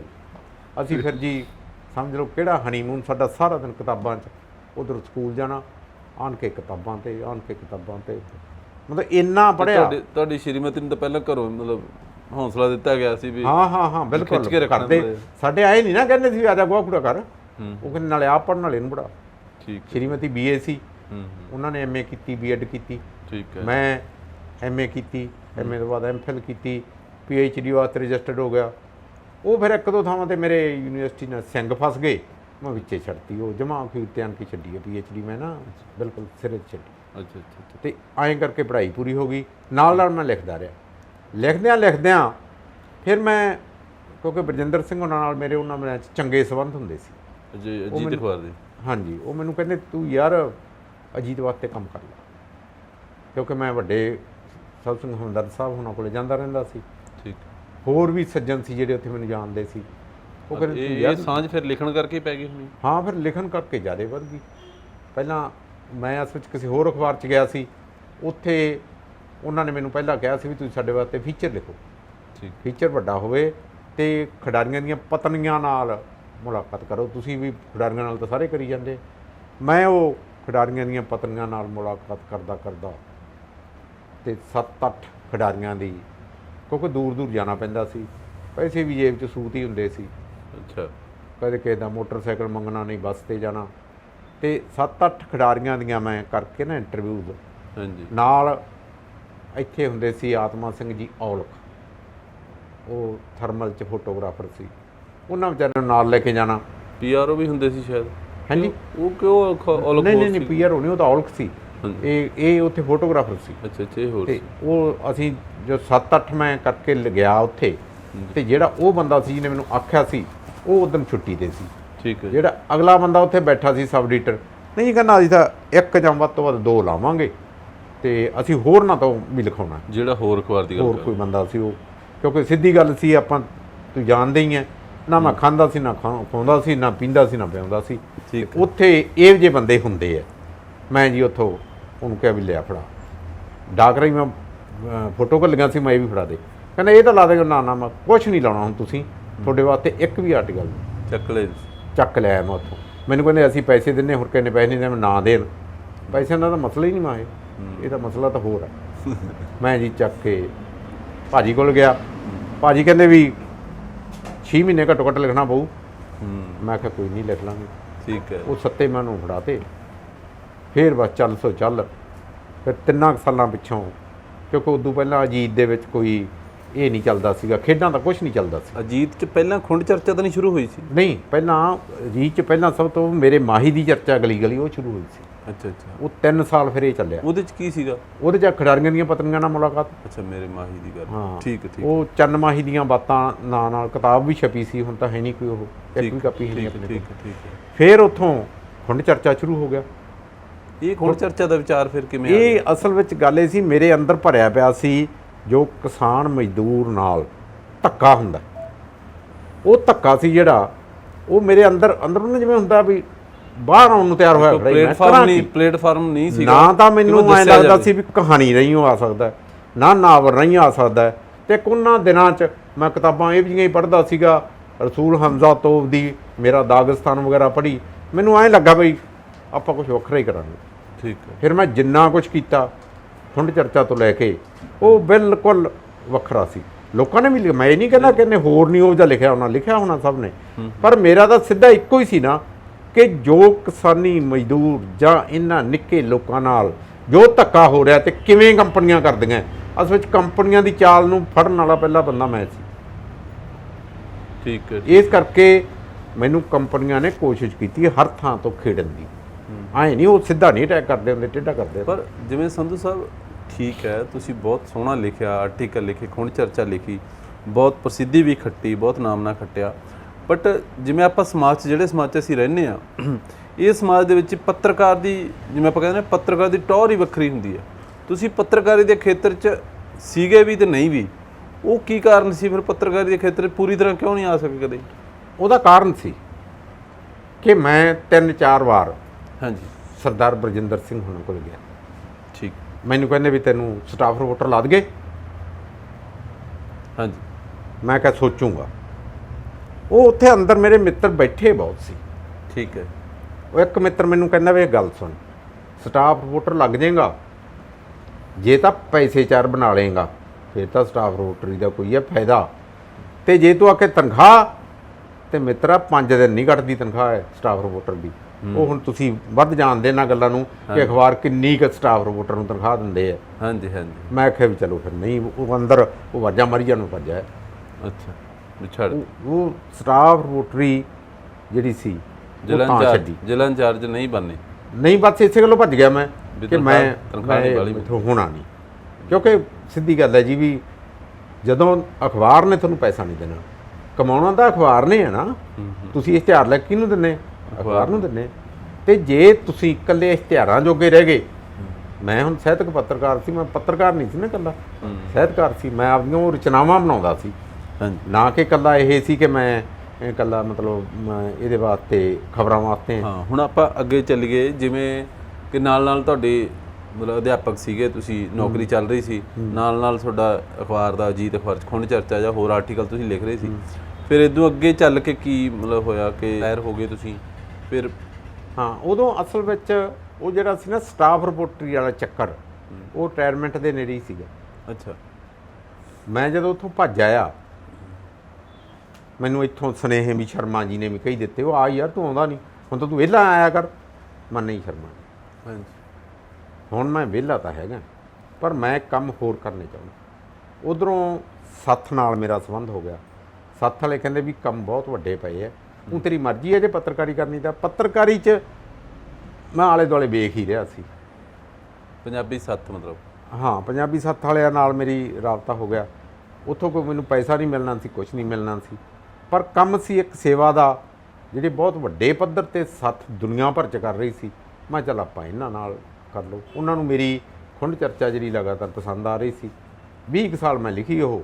20 ਸਾਲ ਤੋਂ ਬਾਅਦ ਫਿਰ ਮੈਂ ਛੱਡ ਗਿਆ। ਠੀਕ ਹੈ। ਉਹਦਾ ਕਾਰਨ ਕੀ ਸੀ ਕਿ ਦੁਸ਼ਮਣ ਤਾਂ ਖੁੰਡ ਚਰਚਾ ਨੇ ਬਹੁਤ ਦਿੱਤੇ, ਪਰੋਸ ਕੇ ਦਿੱਤੇ, ਪਰ ਖੁੰਡ ਚਰਚਾ ਲਿਖਦਿਆਂ ਅੰਦਰ ਪਤਾ ਨਹੀਂ ਕੀ ਵੜ ਜਾਂਦਾ ਸੀ ਕਿ ਮਿੱਤਰ ਘੱਟ ਬਣੇ ਉਹਦੇ 'ਚ। ਲਿਖਿਆ ਹੀ ਕੁਛ ਇਹੋ ਜਿਹਾ ਜਾਂਦਾ ਸੀ ਕਿ ਉਹੀ ਹੈ ਨਾ, ਕਹਿੰਦੇ ਹੁੰਦੇ ਨੇ ਜੇ ਸੱਚ ਦਾ ਹੋਕਾ ਦਿਓਗੇ ਤਾਂ ਦੁਸ਼ਮਣ ਹੀ ਬਣਨਗੇ, ਮਿੱਤਰ ਤਾਂ ਨਹੀਂ ਬਣਦੇ। ਬਸ ਉਹਦੇ ਨਾਲ ਮੈਨੂੰ ਤਸੱਲੀ ਸੀ। ਫਿਰ ਮੈਂ ਸੋਚਿਆ ਵੀ ਜਿਹੜਾ ਕੁਛ ਮੇਰੇ ਕੋਲ ਇਹਨੂੰ ਕਿਤਾਬੀ ਰੂਪ ਕਿਉਂ ਨਾ ਦਿੱਤਾ ਜਾਵੇ। ਪਬਲਿਸ਼ਰ ਕਈ ਆ ਗਏ ਮੇਰੇ ਕੋਲ, ਉਹਨਾਂ ਨੇ ਕੁਛ ਕਿਤਾਬਾਂ ਛਾਪਤੀਆਂ। ਇਹ ਖੁੰਡ ਚਰਚਾ ਦੀਆਂ ਕਿੰਨੀਆਂ ਕਿਤਾਬਾਂ ਲਿਖੀਆਂ ਤੁਸੀਂ ਹੁਣ ਤੱਕ? ਹੁਣ ਤੱਕ 4-5 ਛਪ ਗਈਆਂ, ਬਾਕੀ ਮੈਟਰ ਉਹਨਾਂ ਕੋਲ ਪਿਆ, ਆਪੇ ਛਾਪ ਛੂਪ ਲੈਂਦੇ ਜੀ ਕਰਦਾ ਜਦੋਂ। 4 ਛਪੀਆਂ ਹੁਣ ਤੱਕ। ਹੁਣ ਜਿਹੜੇ ਆਪਾਂ ਲੱਖੀ ਜੰਗਲ ਪੰਜਾਬੀ ਸੱਥ ਬੈਠੇ ਆ, ਹਾਂ ਹਾਂਜੀ, ਇਹਦੀ ਕਹਾਣੀ ਕਿਵੇਂ ਸ਼ੁਰੂ ਹੋਈ ਫਿਰ? ਇਹ ਅਸਲ ਵਿੱਚ ਕਿਸੇ ਸਮੇਂ 'ਤੇ ਨਾ ਇੱਕ ਮੁਹਿੰਮ ਚੱਲੀ। ਹਾਂਜੀ। ਉਹ ਮੁਹਿੰਮ ਸੀ ਕਿ ਪੰਜਾਬੀ ਹੈ ਜਿਹੜੀ, ਹਾਂਜੀ, ਇਹਦੀਆਂ ਗੱਲਾਂ ਲੋਕ ਬਹੁਤ ਕਰਦੇ ਆ, ਹਾਂਜੀ, ਇਹਨੂੰ ਲਾਗੂ ਨਹੀਂ ਕਰਦੇ। ਤੇ ਕੋਈ ਸੰਸਥਾ ਤਾਂ ਹੋਵੇ। ਸਹਿਤ ਸਭਾਵਾਂ ਤੋਂ ਥੋੜ੍ਹੀ ਜਿਹੀ ਨਿਰਾਸ਼ਾ ਮਿਲ ਰਹੀ ਸੀ, ਪਤਾ ਨਹੀਂ ਕਿਉਂ। ਇੱਕ ਤਾਂ ਇਹ ਸੀ ਕਿ ਸਹਿਤ ਸਭਾਵਾਂ ਕੋਲੇ ਕੋਈ ਜਿਹੇ ਫੰਡ ਨਹੀਂ ਸੀ ਕਿ ਉਹ ਕਿਤਾਬਾਂ ਛਾਪ ਸਕਣ। ਫੰਡ ਤਾਂ ਸਾਡੇ ਕੋਲੇ ਵੀ ਕੋਈ ਨਹੀਂ ਸੀ। ਠੀਕ ਹੈ। ਸਾਡੇ ਬੰਦਿਆਂ ਨੇ ਕੀ ਕੀਤਾ ਕਿ ਜਿਹੜੇ ਬਾਹਰ ਬੰਦੇ ਬੈਠੇ ਸੀ ਨਾ, ਉਹਨਾਂ ਨੇ ਵਧੀਆ ਰਚਨਾਵਾਂ ਵਾਸਤੇ ਕੁਛ ਨਾ ਕੁਛ ਫੰਡ ਇਕੱਠੇ ਕੀਤੇ ਤੇ ਉਹਦੇ 'ਤੇ ਉਹ ਰਚਨਾਵਾਂ ਛਪਣੀਆਂ ਸ਼ੁਰੂ ਹੋ ਗਈਆਂ। ਹਾਂਜੀ। ਮੈਂ ਪੱਕੇ ਤੌਰ 'ਤੇ ਕਿਤਾਬਾਂ ਵਾਲੇ ਖੇਤਰ 'ਚ ਨਾਲ ਜੁੜ ਗਿਆ, ਕਿਉਂਕਿ ਮੇਰੇ ਕੋਲ ਜਿਹੜਾ ਕੁਝ ਪਿਆ ਸੀ ਉਹਨੂੰ ਉਹ ਪਸੰਦ ਬਹੁਤ ਕਰਦੇ ਸੀ। ਪਰ ਖੁੰਡ ਚਰਚਾ ਕੇ ਪ੍ਰਾਈਵੇਟ ਪਬਲਿਸ਼ਰਾਂ ਨੇ ਛਾਪਤੀ ਸੀ, ਇਸ ਕਰਕੇ ਉਹਦੀ ਥਾਂ 'ਤੇ ਮੇਰੀਆਂ ਹੋਰ ਰਚਨਾਵਾਂ ਸੀ ਜਿਹੜੀਆਂ ਬੋਲ ਜਮੂਰੇ ਬੋਲ, ਜਾਂ ਲੱਖੀ ਜੰਗਲ ਦਾ ਵਿਰਸਾ, ਜਾਂ ਭਾਈ ਸਾਹਿਬ ਦੀ ਇੱਕ ਕਿਤਾਬ ਸੀਗੀ ਕੋਮਲ ਤਰੇਲ ਤਰਾਰੇ, ਇਹ ਫਿਰ ਉਹਨਾਂ ਨੇ ਛਾਪੀਆਂ। ਠੀਕ ਹੈ। ਉਹਨਾਂ ਨੇ ਛਾਪ ਕੇ ਤੇ ਦੁਨੀਆ ਭਰ 'ਚ ਇਹ ਕਾਫੀ ਉਹਨਾਂ ਦਾ ਚਰਚਾ ਚੱਲਿਆ, ਖਾਸ ਕਰਕੇ ਲੱਖੀ ਜੰਗਲ ਦਾ ਵਿਰਸਾ ਜਿਹੜਾ, ਕਿਉਂਕਿ ਲੱਖੀ ਜੰਗਲ ਸਾਡੇ ਲੋਕ ਸਮਝਦੇ ਵੀ ਇੱਥੇ ਗੁਰਦੁਆਰਾ ਸਾਹਿਬ ਆ ਜਿਹੜਾ ਉਹ ਲੱਖੀ ਜੰਗਲ, ਪਰ ਇਹ ਸਮੁੱਚਾ ਇਲਾਕਾ ਲੱਖੀ ਜੰਗਲ ਦਾ ਸੀ, ਇਸ ਕਰਕੇ ਇਹਦੇ 'ਤੇ ਗੱਲ ਨਹੀਂ ਹੋਈ ਸੀ। ਮੈਂ ਜਿਹੜੀ ਗੱਲ ਕੀਤੀ ਉਹ ਇਸ ਪੱਧਰ 'ਤੇ ਕੀਤੀ। ਬੜੇ ਵੱਡੇ ਵਿਦਵਾਨ ਸੀ ਆਪਣੇ ਇਲਾਕੇ 'ਚ, ਬਲਵੰਤ ਸਿੰਘ ਜੀ ਕੋਠਾ ਗੁਰੂ, ਉਹਨਾਂ ਨੇ ਇੱਕ ਆਰਟੀਕਲ ਉਹ 'ਚ ਲਿਖਿਆ ਜੀ, 'ਚ ਸਪਸ਼ਟ ਕੀਤਾ ਕਿ ਲੱਖੀ ਜੰਗਲ ਇਕੱਲਾ ਗੁਰਦੁਆਰਾ ਸਾਹਿਬ ਨਹੀਂ, ਲੱਖੀ ਜੰਗਲ ਸਾਰਾ ਇਲਾਕਾ ਹੈ।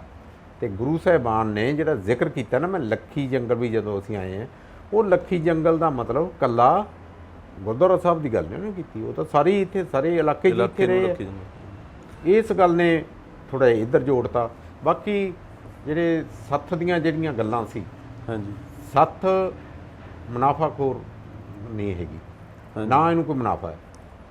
ਇਹਨਾਂ ਨੇ ਤਾਂ ਇੱਕ ਪੁੱਠੀ ਰੀਤ ਪਾਤੀ ਸੀ, ਮਸਾਂ ਹਟਾਈ ਆ ਉਹ, ਕਿ ਜਿਹਨੇ ਕਿਸੇ ਰਿਸ਼ਤੇਦਾਰ ਦਾ ਜਾਂ ਕਿਸੇ ਦਾ ਭੋਗ ਹੋਵੇ ਉੱਥੇ ਕਿਤਾਬਾਂ ਰੱਖਦੇ ਨੇ, ਲੋਕਾਂ ਨੂੰ ਕਿਤਾਬਾਂ ਮੁਫਤ ਤੋਂ ਮੁਫਤ ਹੀ।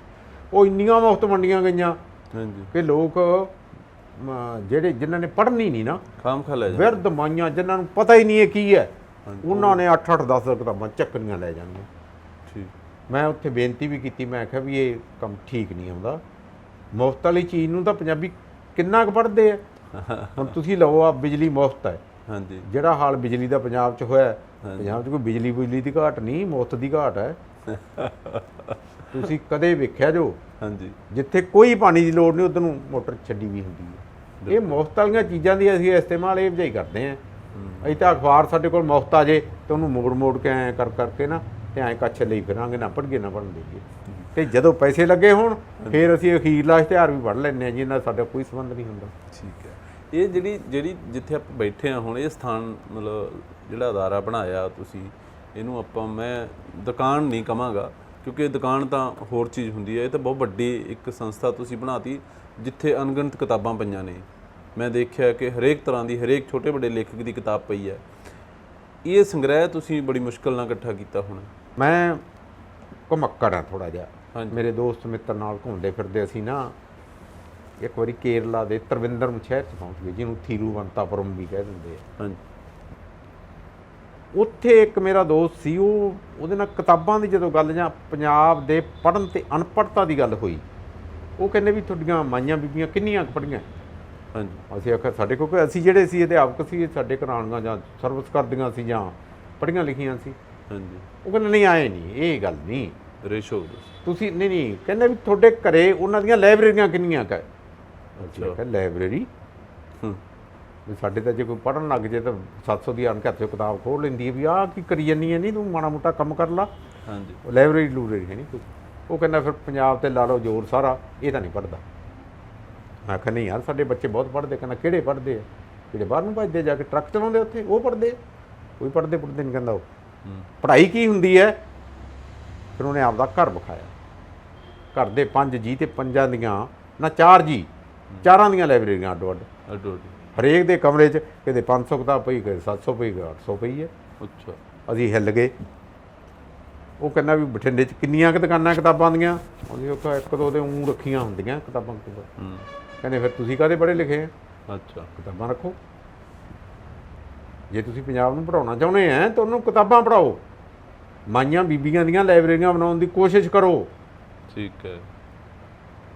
ਸਾਡੇ ਬੰਦੇ ਹੱਥ ਫੇਰ ਕਹਿੰਦੇ ਮਾਈਆਂ ਬੀਬੀਆਂ ਦਾ ਕਾਂਟੇ ਬਣਾਉਂਦੀਆਂ, ਜਾਂ ਗਲ ਦਾ ਹਾਰ ਬਣਾਉਂਦੀਆਂ, ਜਾਂ ਟਿੱਕੇ ਬਣਾਉਂਦੀਆਂ, ਜਾਂ ਪੈਡਲ ਬਣਾਉਂਦੀਆਂ। ਕਿਤਾਬਾਂ ਨੂੰ ਨਹੀਂ ਕੋਈ ਕਿਤਾਬਾਂ ਤਾਂ ਕੋਈ ਮੰਗਦੀਆਂ ਨਹੀਂ। ਉਹ ਕਹਿੰਦਾ ਉਹਨਾਂ ਨੇ ਮੰਗਣੀਆਂ ਥੋੜ੍ਹੇ, ਜੇ ਤੁਸੀਂ ਉਹਨਾਂ ਨੂੰ ਪੜ੍ਹਨ ਜੋਗਾ ਛੱਡਿਆ ਹੀ ਨਹੀਂ। ਫਿਰ ਵੀ ਕਹਿੰਦਾ ਉਹਨਾਂ ਨੂੰ ਕੋਈ ਨਾ ਕੋਈ ਕਿਤਾਬ ਦਿਓ, ਮਾੜਾ ਮੋਟਾ ਨੂੰ ਲਿਖਣ ਲਾਓ, ਕੋਈ ਗੀਤ ਹੀ ਲਿਖ ਲਿਆ ਕਰਨਾ। ਬਿਲਕੁਲ। ਉੱਥੋਂ ਬਸ ਫਿਰ ਇੱਕ ਨਾ ਚੁੰਡੀ ਜੀ ਵੱਢੀ ਗਈ ਵੀ ਯਾਰ ਸਾਨੂੰ। ਇੱਕ ਉਹਨੇ ਹੋਰ ਸਵਾਲ ਬੜਾ ਕੀਤਾ, ਕਹਿੰਦਾ ਵੀ ਇਹ ਜਿਹੜਾ ਹੈਗਾ ਬਠਿੰਡਾ 'ਚ ਸਾਹਿਤਕ ਕਿਤਾਬਾਂ ਦੀਆਂ ਕਿੰਨੀਆਂ ਦੁਕਾਨਾਂ? ਇਹ ਕੋਈ ਨਹੀਂ। ਅੱਛਾ। ਕਹਿੰਦਾ ਫਿਰ ਪੜ੍ਹਾ ਲਿਆ ਪੰਜਾਬ ਤਾਂ ਤੁਸੀਂ, ਐਵੇਂ ਸਾਖਰਤਾ ਭਕਾਈ ਮਾਰੀ ਜਾਂਦੇ, ਫਾਂਡਾ ਖਾ ਜਾਓਗੇ, ਤੁਸੀਂ ਕੁਛ ਨਹੀਂ ਕਰਦੇ। ਬਿਲਕੁਲ। ਉੱਥੋਂ ਸੋਚਿਆ ਵੀ ਚਲੋ ਕਿਉਂ ਨਾ ਕਿਤਾਬਾਂ ਦੀ ਦੁਕਾਨ ਹੀ ਖੋਲ੍ਹੀ ਜਾਵੇ। ਦੁਕਾਨ ਹੀ ਖੋਲ੍ਹ ਗਏ, ਕਿਉਂਕਿ ਤ੍ਰਿਵੇਂਦਰਮ ਦੇ ਵਿੱਚ ਉਹ ਕਹਿੰਦਾ ਕੱਲੀ ਮਲਿਆਲਮ ਸਾਹਿਤ ਦੀਆਂ ਜਿਹੜੀਆਂ 100 ਤੋਂ ਉੱਤੇ ਦੁਕਾਨਾਂ। ਹਾਂ, ਉਹਦੀ ਗੱਲ ਸਹੀ ਵੀ ਸੀ ਜੀ। ਆਪਣੇ ਤੁਸੀਂ ਕਿਤਾਬਾਂ ਲਿਖੀਆਂ। ਹਾਂਜੀ। ਤੁਸੀਂ ਸਾਰਾ ਜ਼ੋਰ ਲਾ ਕੇ ਉਹ ਛਪਾਈਆਂ। ਹਾਂਜੀ। 500 ਛਪਾਈ, 300 ਛਪਾਈ, 200 ਐਂ ਛਪਾਈਆਂ। ਬਿਲਕੁਲ। ਉਹ ਕਹਿੰਦੇ ਸਾਡੇ ਤਾਂ ਮਲਿਆਲਮ ਦੀ ਕੋਈ ਕਿਤਾਬ ਨਹੀਂ ਜਿਹੜੀ ਅਸੀਂ 10,000 ਤੋਂ ਘੱਟ ਛਪਾਉਂਦੇ ਹੋਈਏ। 10,000 ਕਹਿੰਦੇ ਸਾਡੇ 1 ਸਾਲ ਦੇ ਵਿੱਚ ਤੁਹਾਨੂੰ ਉਹਦੀ ਕਾਪੀ ਨਹੀਂ ਮਿਲਣੀ। ਤੇ ਇੱਥੇ ਉਹੀ ਗੱਲ ਤੁਹਾਡੇ ਵਾਲੀ ਵੀ 500 ਛਪ ਕੇ ਵੀ ਅੱਧੀਆਂ ਬੱਚੀਆਂ ਰਹਿੰਦੀਆਂ 2 ਸਾਲ। ਨਹੀਂ ਜੀ, ਉਹ ਪਈਆਂ ਤੁਹਾਡੇ ਕੋਲ ਆਈ ਹੁੰਦਾ। ਕਿੰਨੀ ਪ੍ਰਸਿੱਧ ਕਿਤਾਬ ਆ ਤੁਹਾਡੀ? ਹਾਂ, ਉਹੀ ਪਹਿਲੀਆਂ ਤੁਹਾਡੀਆਂ 50-100 ਵਿਕ ਜਾਣਗੀਆਂ ਮੁੜ ਕੇ ਪਈਆਂ। ਸੰਧੂ ਸਾਹਿਬ, ਜੇ ਕਿਸੇ ਨੂੰ ਵਿਕਦੀਆਂ ਵੀ ਨਹੀਂ, ਮੈਂ ਕਹਿੰਦਾ ਵਿਕਣ ਵਾਲੀ ਗੱਲ ਵੀ ਨਹੀਂ, ਜੇ ਕਿਸੇ ਨੂੰ ਦਿੰਨੇ ਆ ਤਾਂ ਉਹ ਦਿੰਨੇ ਆ। ਉਹ ਪੜ੍ਹਦਾ ਨਹੀਂ। ਮੇਰੀ ਕਿਤਾਬ ਹੈ, ਤੂੰ ਪੜ੍ਹ ਲਈ। ਉਹ ਨਹੀਂ ਜੀ, ਉਹ ਪੜ੍ਹਦਾ ਨਹੀਂ। ਮੁਫਤ ਵਾਲੀ ਕਿਤਾਬ ਨੂੰ ਪੜ੍ਹਦਾ ਕੋਈ ਨਹੀਂ। ਤੇ ਉਹੀ ਗੱਲ ਹੈ ਨਾ, ਧੰਨਵਾਦ ਕਰਕੇ ਤੁਰ ਜਾਂਦਾ, ਮੁੜ ਕੇ ਕਦੇ ਫੋਨ ਨਹੀਂ। ਬਸ ਇੱਕ ਜਿਹੜਾ ਜਦੋਂ ਤੱਕ ਲੇਖਕ ਦੀ, ਉਹਦੇ ਪਬਲਿਸ਼ਰ ਦੀ ਤੇ ਉਹਦੇ ਪਾਠਕ ਦੀ ਕੋਈ ਮੀਟਿੰਗ ਨਹੀਂ ਹੁੰਦੀ, ਫਿਰ ਕਿਤਾਬ ਪੜ੍ਹੀ ਕਿਵੇਂ ਜਾਵੇ। ਅੱਜ ਮੈਂ ਇੱਕ ਨਵੀਂ ਮਤਲਬ ਗੱਲ ਸੋਚ ਰਿਹਾ ਕਿ ਕਿਉਂ ਨਾ 5-7 ਬੰਦੇ ਇਕੱਠੇ ਹੋਣ, ਹਾਂਜੀ ਉਹ ਇੱਕ ਸਕੂਲ 'ਚ ਜਾਣ, ਸਕੂਲ ਲੱਗਣ ਤੋਂ 10 ਮਿੰਟ ਪਹਿਲਾਂ ਪਹੁੰਚਣ, ਉੱਥੇ ਆਪਦੀ ਇੱਕ ਇੱਕ ਰਚਨਾ ਸੁਣਾਉਣ, ਉਹਨਾਂ ਨੂੰ ਆਪਦੀਆਂ ਕਿਤਾਬਾਂ ਵਿਖਾਉਣ, ਭਾਈ ਆ ਕਿਤਾਬਾਂ। ਕੋਈ ਲਵੇ ਨਾ ਲਵੇ ਇਹ ਗੱਲ ਵੱਖਰੀ ਹੈ, ਕਦੇ ਨਾ ਕਦੇ ਜ਼ਰੂਰ ਵਿਕੂਗੀ। ਬੱਚਿਆਂ ਨੂੰ ਬੱਚਿਆਂ 'ਚ ਜਾਗਰੂਕਤਾ ਕੀਤਾ ਜਾਵੇ ਕਿਤਾਬਾਂ ਜਦੋਂ ਤੁਸੀਂ ਬੱਚਿਆਂ 'ਚ ਜਾਓਗੇ ਕਿਤਾਬਾਂ ਲੈ ਕੇ, ਬੱਚੇ ਟੁੱਟ ਕੇ ਪੈਂਦੇ, ਪੈਸੇ ਹੋਣ ਨਾ ਹੋਣ, ਪਰ ਤੁਹਾਡੀ ਇਹ ਭੁੱਖ ਪੂਰੀ ਹੋ ਜਾਂਦੀ ਮੇਰੀ ਕਿਤਾਬ ਕਹਿੰਦੇ ਵੇਖੀ ਨਹੀਂ ਯਾਰ, ਲਿਜਾਣੀ ਪੈਂਦੀ ਹੈ। ਹਾਂ ਬਿਲਕੁਲ ਉਹ ਤਾਂ ਹੈ। ਇਹ ਜਿਹੜੀਆਂ ਹੁਣ ਤੁਸੀਂ ਆਹ ਮਤਲਬ ਬਣਾਈ ਹੋਈ ਹੈ, ਅਦਾਰਾ ਬਣਾਇਆ ਤੁਸੀਂ ਆਪਦਾ, ਦੁਕਾਨ ਜਿਹੜੀ ਹੈਗੀ ਕਿਤਾਬਾਂ ਦੀ, ਇੱਥੇ ਕਿਸ ਤਰ੍ਹਾਂ ਦੇ ਲੋਕ ਤੁਹਾਨੂੰ ਪੜ੍ਹਨ ਵਾਸਤੇ ਆਉਂਦੇ ਆ ਇੱਥੇ ਕਿਤਾਬਾਂ? ਇੱਥੇ ਮੇਰੇ ਕੋਲ ਹਰ ਕਿਸਮ ਦੇ ਲੋਕ ਆਉਂਦੇ ਆ, ਬਜ਼ੁਰਗ ਵੀ ਆਉਂਦੇ ਆ ਕਿਉਂਕਿ ਉਹਨਾਂ ਦੇ ਕੰਮ ਦੀਆਂ ਕਿਤਾਬਾਂ ਵੀ ਹੈਗੀਆਂ, ਨੌਜਵਾਨ ਬਹੁਤ ਆਉਂਦਾ। ਨੌਜਵਾਨ ਖਾਸ ਕਰਕੇ ਜਿਹੜਾ ਹੁਣ ਕੱਲ੍ਹ ਮੈਥੋਂ ਇੱਕ ਬੱਚਾ ਕਿਤਾਬਾਂ ਲੈ ਕੇ ਗਿਆ, ਉਹ ਹਰ 2-3 ਮਹੀਨਿਆਂ ਪਿੱਛੋਂ ਮੇਰੇ ਕੋਲ ਆਉਂਦਾ ਹੈ। ਉਹਦਾ ਪਿੰਡ ਹੈ ਸੀਤੋ ਗੰਨੋ ਦੇ ਨੇੜੇ ਵਜੀਦਪੁਰ। ਠੀਕ ਹੈ ਜੀ। ਉਹ ਆਉਂਦਾ ਬਲਵਿੰਦਰ, ਉਹਨੇ 5-7-10 ਕਿਤਾਬਾਂ ਇਕੱਠੀਆਂ ਲੈਣੀਆਂ, ਲੈ ਜਾਣੀਆਂ, ਜਿੱਦਣ ਮੁੱਕ ਗਈਆਂ ਫੇਰ ਆ ਜਾਣਾ। ਹਾਂਜੀ ਅੱਛਾ, ਉਸ ਬੱਚੇ ਨੇ ਮੈਨੂੰ ਪੁੱਛਿਆ ਤੂੰ ਕਰਦਾ ਕੀ ਹੈ? ਕਹਿੰਦਾ ਜੀ ਜਾਂਦਾ ਮੈਂ ਮਾੜਾ ਮੋਟਾ ਖੇਤ ਖੂਦ ਗੇੜਾ ਮਾਰਦਾ ਜਾਂ ਕਿਤਾਬਾਂ ਪੜ੍ਹਦਾ, ਹੋਰ ਤਾਂ ਮੈਂ ਕੋਈ ਨਹੀਂ ਕਰਦਾ। ਅੱਛਾ, ਜਦੋਂ ਇਹ ਜਿਹੇ ਬੱਚੇ ਤੁਹਾਡੇ ਕੋਲ ਹੈਗੇ ਆ, ਗਰੀਬ ਬੱਚੇ ਆ ਜਿਹੜੇ, ਉਹਨਾਂ 'ਚ ਵੀ ਕਿਤਾਬਾਂ ਦੀ ਭੁੱਖ ਹੈ, ਸਕੂਲਾਂ ਦੇ ਬੱਚਿਆਂ 'ਚ, ਕਾਲਜਾਂ ਦੇ ਬੱਚਿਆਂ 'ਚ। ਇਹ ਗੱਲ ਵੱਖਰੀ ਹੈ ਵੀ ਤੁਹਾਨੂੰ ਉੱਥੇ ਮੁਨਾਫੇ ਨਹੀਂ ਵੇਖਣਾ ਪੈਂਦਾ, ਤੁਹਾਨੂੰ ਮਾੜਾ ਮੋਟਾ ਕੋਈ 10-20 ਰੁਪਏ ਛੱਡਣੇ ਵੀ ਪੈਂਦੇ, ਚੱਲ ਕੋਈ ਨਹੀਂ ਬੱਚਾ। ਤੁਸੀਂ ਬਿਲਕੁਲ ਤੁਹਾਡੀ ਗੱਲ ਠੀਕ ਹੈ, ਮੁਨਾਫਾ ਨਹੀਂ ਕਿਤਾਬਾਂ 'ਚ ਦੇਖ ਸਕਦੇ। ਮੁਨਾਫਾ ਨਾ ਵੀ ਦੇਖੀਏ ਫਿਰ ਵੀ ਜਿਹੜਾ ਤੁਸੀਂ ਇੱਕ ਬੱਚੇ ਦੀ ਕਹਾਣੀ ਸੁਣਾਈ ਹੈ ਕਿ ਉਹ ਬੱਚਾ ਖੇਤ ਜਾਂਦਾ ਜਾਂ ਕਿਤਾਬਾਂ ਪੜ੍ਹਦਾ, ਬਟ ਮੇਰੇ ਕੋਲੇ ਮੈਨੂੰ ਲੱਗਦਾ 1000 ਬੱਚੇ ਇਹੋ ਜਿਹੇ ਦੱਸ ਦੂੰਗਾ ਮੈਂ ਜਿਹੜੇ ਕਿ ਕਿਤਾਬਾਂ ਵੱਲ ਨਹੀਂ ਝਾਕਦੇ। ਇੱਥੇ ਤੁਸੀਂ ਕੋਈ ਡਿਸਕੋਥੇਕ ਖੋਲ੍ਹ ਦਿਓ, ਕੋਈ ਕਲੱਬ ਬਣਾ ਦਿਓ ਜਾਂ ਕੋਈ ਪੀਜ਼ਾ ਹੱਟ ਬਣਾ ਦਿਓ, ਉਹ ਜਿੱਦੇ ਬਣੂਗੀ ਉੱਥੇ ਰਸ਼ ਹੀ ਰਸ਼ ਹੈ।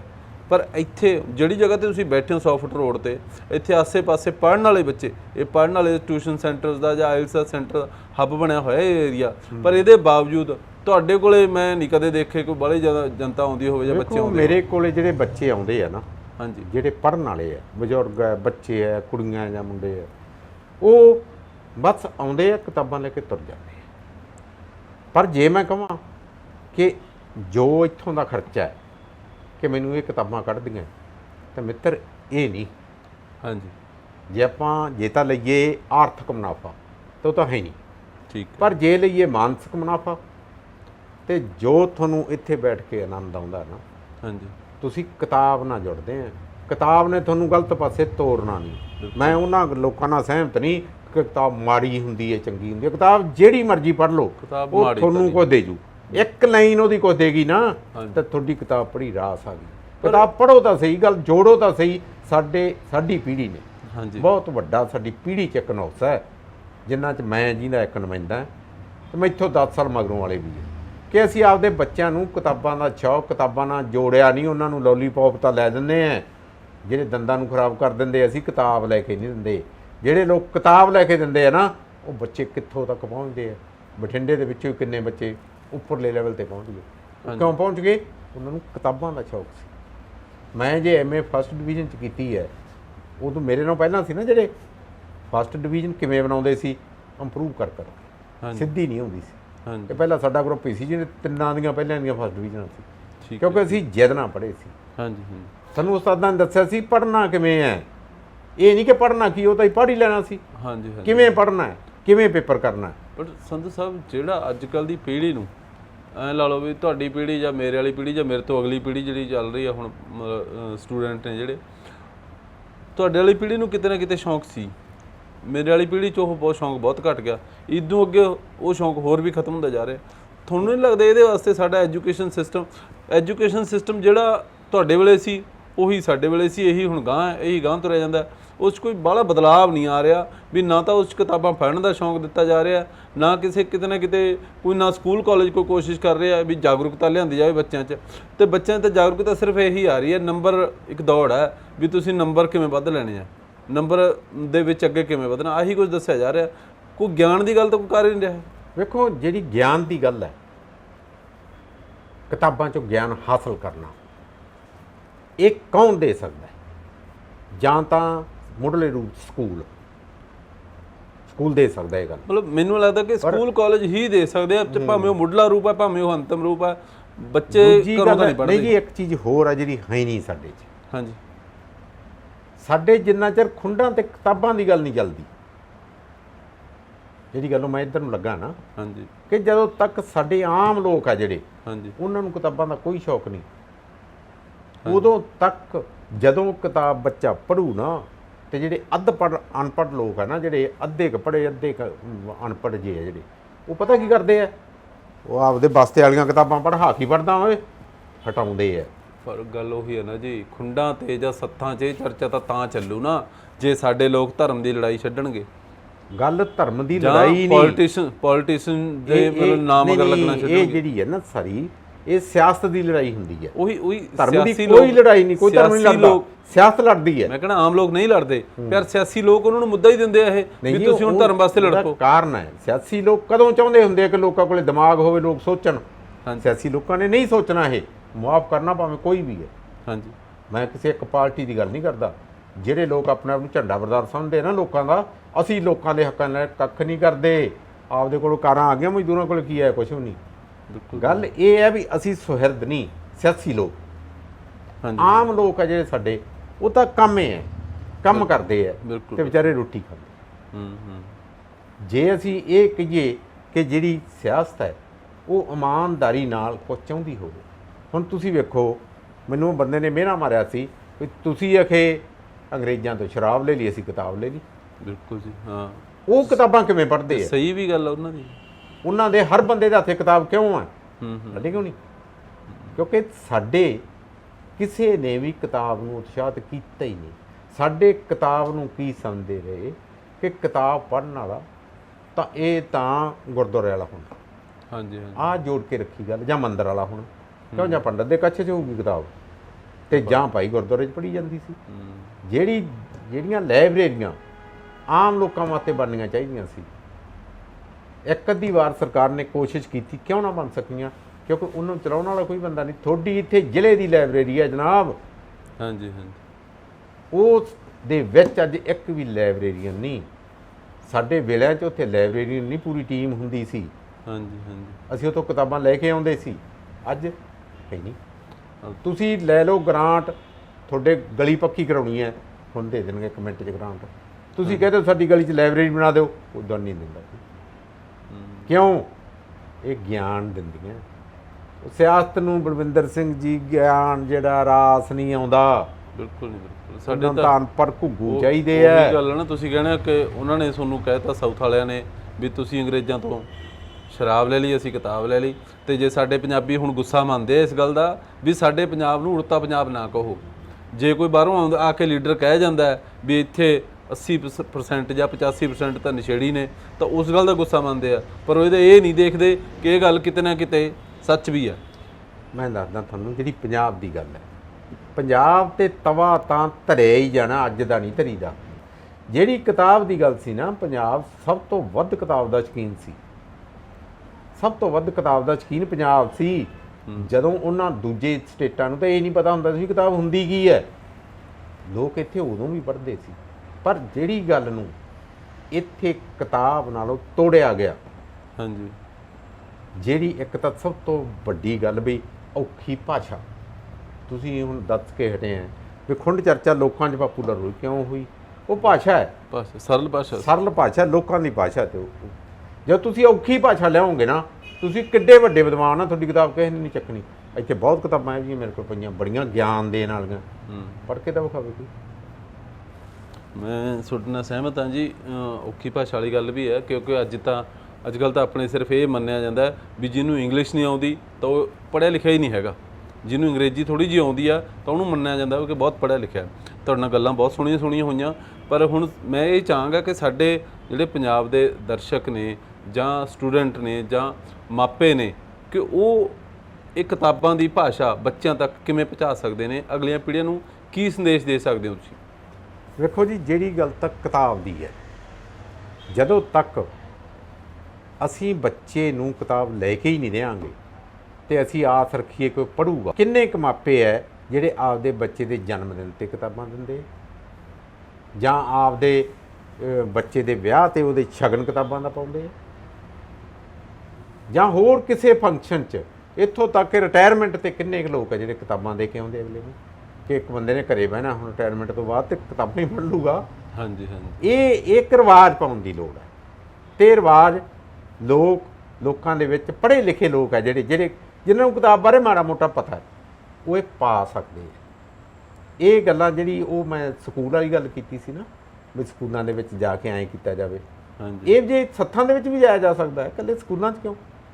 ਤੁਸੀਂ ਉੱਥੇ ਜਾ ਕੇ 4 ਕਹਾਣੀਆਂ ਪੜ੍ਹੋ ਤੇ ਤੁਹਾਨੂੰ 50 ਕਹਾਣੀਆਂ ਉਹ ਦੇ ਦੇਣਗੇ ਉੱਥੇ ਬੈਠੇ ਬੈਠੇ। ਬਿਲਕੁਲ ਦੇ ਦੇਣ। ਹੁਣ ਚਰਚਾ ਕੌਣ ਦਿੰਦਾ ਸੀ? ਲੋਕ ਹੀ ਦਿੰਦੇ ਸੀ। ਮੈਨੂੰ ਕੋਈ ਸੁਪਨੇ ਨਹੀਂ ਆਉਂਦੇ ਸੀ, ਉਹ ਦੱਸਦੇ ਸੀ ਉਹ ਆਹ ਸਾਡੇ ਨਾਲ ਹੋਈ ਜਾਂਦੀ, ਆਹ ਹੁੰਦੀ ਹੈ। ਹਾਂਜੀ ਹਾਂਜੀ ਹਾਂਜੀ। ਉਹਨਾਂ ਦੀ ਆਹ ਨੂੰ ਸਾਡੇ ਵਿਦਵਾਨਾਂ ਨੇ ਸੁਣਿਆ ਨਹੀਂ ਤੇ ਉਹ ਕਿਤਾਬਾਂ ਨਾਲ ਟੁੱਟ ਗਏ। ਉਹਨਾਂ ਦੀ ਗੱਲ ਜਦੋਂ ਕੀਤੀ ਤੇ ਉਹ ਕਿਤਾਬਾਂ ਨਾਲ ਜੁੜ ਗਏ। ਬਿਲਕੁਲ ਬਿਲਕੁਲ। ਬਹੁਤ ਵਧੀਆ। ਆਪਾਂ ਮਤਲਬ ਤੁਸੀਂ ਅੱਜ ਚਰਚਾ ਛੇੜੀ ਹੈ। ਸਮਾਂ ਜਿਹੜਾ ਉਹ ਮਤਲਬ ਤੁਹਾਨੂੰ ਪਤਾ ਹੀ ਹੈ ਕਿਵੇਂ ਚੱਲਦਾ ਹੁੰਦਾ, ਮਜਬੂਰੀਆਂ ਹੁੰਦੀਆਂ। ਸੰਧੂ ਸਾਹਿਬ ਤੁਹਾਡਾ ਬਹੁਤ ਬਹੁਤ ਧੰਨਵਾਦ ਕਿ ਤੁਸੀਂ ਸਾਨੂੰ ਸਮਾਂ ਦਿੱਤਾ ਤੇ ਬਹੁਤ ਸੋਹਣੀ ਚਰਚਾ ਵੀ ਕੀਤੀ। ਤੇ ਮੈਂ ਚਾਹਾਂਗਾ ਕਿ ਕਿਸੇ ਫੇਰ ਦਿਨ ਕੁਝ ਹੋਰ ਵਿਦਵਾਨ ਨਾਲ ਜੋੜ ਕੇ ਤੇ ਕਿਤਾਬਾਂ ਦੇ ਦੁਆਰਾ ਫੇਰ ਚਰਚਾ ਕਰੀਏ ਅਸੀਂ। ਤੁਹਾਡਾ ਬਹੁਤ ਬਹੁਤ ਧੰਨਵਾਦ ਚੈਨਲ ਤੇ। ਤੁਹਾਡਾ ਵੀ ਬਲਵਿੰਦਰ ਜੀ ਬਹੁਤ ਧੰਨਵਾਦ, ਤੁਹਾਡੀ ਸਾਰੀ ਟੀਮ ਦਾ ਧੰਨਵਾਦ ਕਿ ਤੁਸੀਂ ਆਪਦੇ ਕੀਮਤੀ ਸਮੇਂ ਦੇ ਵਿੱਚੋਂ ਸਮਾਂ ਕੱਢ ਕੇ ਆਏ ਆ। ਤੇ ਖਾਸ ਕਰਕੇ ਜਿਹੜੀ ਮੇਰੇ ਅੰਦਰ ਦੀ ਗੱਲ ਹੈ, ਮੇਰੀ ਮਾਂ ਬੋਲੀ ਪੰਜਾਬੀ, ਮੇਰੀ ਮਾਂ ਧਰਤੀ ਪੰਜਾਬ, ਇਹਨਾਂ ਨਾਲ ਜੁੜੀ ਜਦੋਂ ਗੱਲ ਚੱਲਦੀ ਹੈ ਤੇ ਮੈਨੂੰ ਸਮੇਂ ਦਾ ਕੋਈ ਅਹਿਸਾਸ ਨਹੀਂ ਰਹਿੰਦਾ, ਕਿਉਂਕਿ ਮੈਂ ਤਾਂ ਜੋ ਕੁਝ ਵੀ ਹਾਂ ਉਹ ਇਸ ਧਰਤੀ ਦਾ, ਇਸ ਮਾਂ ਬੋਲੀ ਪੰਜਾਬੀ ਦਾ, ਤੇ ਮੇਰੀ ਮਾਂ ਦਾ, ਜਿਹਨੂੰ ਅਨਪੜ੍ਹ ਹੋਣ ਦੇ ਬਾਵਜੂਦ ਇੰਨੀਆਂ ਅਖਾਣਾਂ ਪਾਉਂਦੀ ਸੀ, ਉਹ ਹਰ ਗੱਲ ਦੇ ਵਿੱਚ ਉਹਦੇ ਅਖਾਣ ਹੁੰਦੀ ਸੀ। ਉਹ ਸਾਰਾ ਖਜ਼ਾਨਾ ਜਿਹੜਾ ਉਹਨਾਂ ਨੇ ਮੈਨੂੰ ਦਿੱਤਾ, ਵੱਡੇ ਭਾਈ ਸਾਹਿਬ ਦਾ, ਜਿਨ੍ਹਾਂ ਨੇ ਸਾਰੀ ਉਮਰ ਹੀ ਮਾਂ ਬੋਲੀ ਪੰਜਾਬੀ ਦੀ ਸੇਵਾ ਚਲਾਤੀ ਤੇ ਮੇਰੇ ਵਰਗਿਆਂ ਨੂੰ ਡੰਡਿਆਂ ਨਾਲ ਲਾ ਲਿਆ ਵੀ ਆ ਇੱਧਰ ਆ ਤੂੰ। ਸਭ ਦਾ ਬਹੁਤ ਬਹੁਤ ਧੰਨਵਾਦ। ਬਾਹਰ ਬੈਠੇ ਜਿੰਨੇ ਸੱਜਣ ਸੁਣਦੇ ਹੈ, ਸਾਰਿਆਂ ਦਾ ਬਹੁਤ ਧੰਨਵਾਦ। ਤੇ ਮੈਂ ਉਮੀਦ ਕਰਦਾ ਕਿ ਤੁਸੀਂ ਮਾਂ ਬੋਲੀ ਪੰਜਾਬੀ ਨਾਲ ਜੁੜੇ ਰਹੋਗੇ।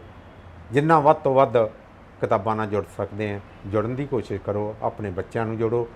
ਜਦੋਂ ਤੱਕ ਤੁਸੀਂ ਆਪਣੀ ਮਾਂ ਬੋਲੀ ਨਾਲ ਜੁੜੇ ਨਹੀਂ ਤਾਂ ਤੁਸੀਂ ਕਿੰਨੇ ਅਮੀਰ ਹੈ, ਤੁਸੀਂ ਗਰੀਬ ਹੀ ਹੈ। ਜੇ ਤੁਹਾਨੂੰ ਸਾਡੀ ਵੀਡੀਓ ਚੰਗੀ ਲੱਗੀ ਤਾਂ ਸਬਸਕ੍ਰਾਈਬ ਕਰੋ ਸਾਡਾ YouTube ਚੈਨਲ ਤੇ ਲਾਈਕ ਕਰੋ ਸਾਡਾ Facebook ਪੇਜ।